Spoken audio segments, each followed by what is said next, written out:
तब्बल 9 वर्षांनंतर आपण महापालिकेला, सोलापूर महानगरपालिका आणि महाराष्ट्रभर इतर महानगरपालिका आहेत त्यांच्यासाठी आपण मतदान करत आहोत. एक नवीन उमेद, एक नवीन संकल्प, एक नवीन विश्वासाने आज आपण हे आपल्या शहरासाठी, शहराच्या विकासासाठी हे मतदान करत आहोत. आणि मी हीच आशा बाळगते की सर्व नागरिक विचार करून कोणत्याही दबावाखाली न येता जात पात धर्म बाजूला ठेवून फक्त विकास ह्या मुद्द्यावर आणि मागचा इतिहास ह्या मुद्द्यावर मतदान करतील अशी आशा मी बाळगते. सकाळपासून अनेक ठिकाणी ईव्हीएम बंद पडल्याच्या तक्रारी येत आहेत, बटन दाबले जात नाहीत असंही देखील आरोप नाही. 2 दिवसापासूनच नाही, आपण म्हणतो की खरं तर कालची रात ही कत्तलची रात असते, पण सोलापुरात 15 दिवसाआधीपासूनच कत्तल की रात सुरू झाली. हे दुर्दैव आहे. आणि भाजप असं वागतंय की जशी काय कधी सत्ता बघितलीच नाहीये. ज्या पद्धतीत मला काल रात्री रिपोर्ट्स आले की आमच्या लोकांवर मारहाण केली जाते, आमच्या लोकांना धमक्या, पोलिसांसमोर धमक्या दिल्या जातात. मला काही लोकांचे फोन आले की पालकमंत्री स्वतः पैसे वाटप करतायत. म्हणजे असं जर होत असेल, ऑफकोर्स ते मला काही फोटो आणि व्हिडिओज अजून प्राप्त झाले नाही, ते होतील, पण अशी वागते की सत्ता त्यांच्यासाठी नवीन आहे असे एकंदरीत दिसून येतं. सत्ता हापापले त्या सत्तेमुळे आणि कोणत्याही पातळीला हे इलेक्शन घेऊन जात आहेत.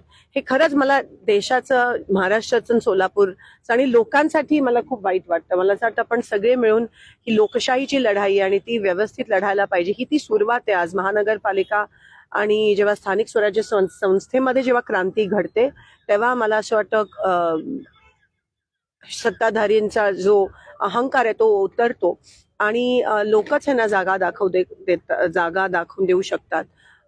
मला असं वाटतं लोकांनी आता विचार करून मतदान करणं हे महत्वाचं आहे. जो भाजपचा मॅनिफेस्टो आहे तो पूर्ण फेल गेलाय. पाण्याचा विषय, रस्त्याचा विषय, भ्रष्टाचाराचा विषय आहे. कोणत्याही गोष्टीची पूर्तता ते करू शकले नाही आहेत. म्हणून मला खात्री, आणि एकंदरीत भाजपच्या विरोधात रोष जो निर्माण झाला, म्हणजे निवडणुकीच्या 3 दिवस आधी तुम्ही उमेदवार पळवता, कुठे हे कधीच आधी झालं नव्हतं. भाजपमधली पण लोक मला असं वाटतं कुठेतरी निराश आहेत की काय चाललंय. कारण का असं नाहीये की ती पहिल्यांदा सत्तेत आहेत, त्यांनी सत्ता बघितली, पण नवीन लोक जे आहेत त्यांनी पहिल्यांदा सत्ता बघितल्यासारखं वागतायत आणि कदाचित ते त्यांच्या डोक्यात केलंय. म्हणून मला असं वाटतं एक संयमी नेतृत्वाची सोलापूरला गरज आहे, जे विकासावर बोलू शकतात, जे विकास एकच मुद्दा आम्ही पुढे घेऊन काँग्रेस आणि महाविकास आघाडी आम्ही लढत आहोत, भाजपच्या विरोधात लढत आहोत.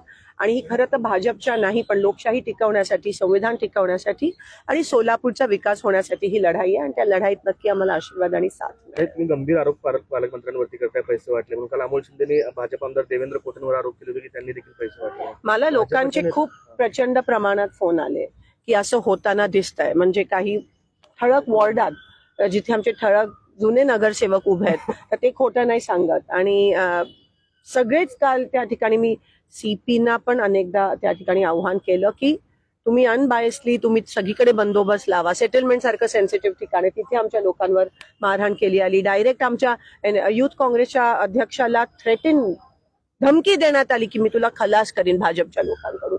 असं जर पोलिसांच्या समोर होत असेल आणि एवढा दबाव, म्हणजे मी पोलिसांना खरं तर मी त्यांना अप्रिशिएट करते आणि त्यांना मी प्रोत्साहन पण करते की तुम्ही पण कोणत्या दबावाखाली येऊ नका. कारण का एकच आपल्याला एक उम्मीद आहे, पोलीस, कलेक्टर ऑफिस आणि कमिशनर ऑफिस, ह्यांच्या पलीकडे आपण नाही, ह्यांच्याकडूनच आपल्याला अपेक्षा आहे आणि तेच आम्हाला न्याय देऊ शकतील.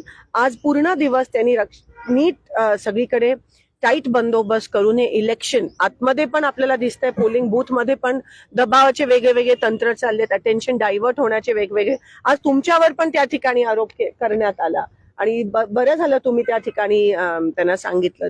तर हे सगळं बदलणं गरजेचं आहे आणि त्याची सुरुवात आज होईल अशी मला खात्री आहे. काँग्रेसच्याच उमेदवारावरती काल जे आहे ते एमआयएमच्या लोकांनी आरोप केलेले आहेत की ते पैसे वाटप होते, त्यांना जेलरोड पोलीस स्टेशनमध्ये नेण्यात आलं होतं. मी म्हणाली असं जर कुठेही होत असेल तर पोलिसांनी व्यवस्थित कारवाई केली पाहिजे. मग ते भाजप असो काँग्रेस.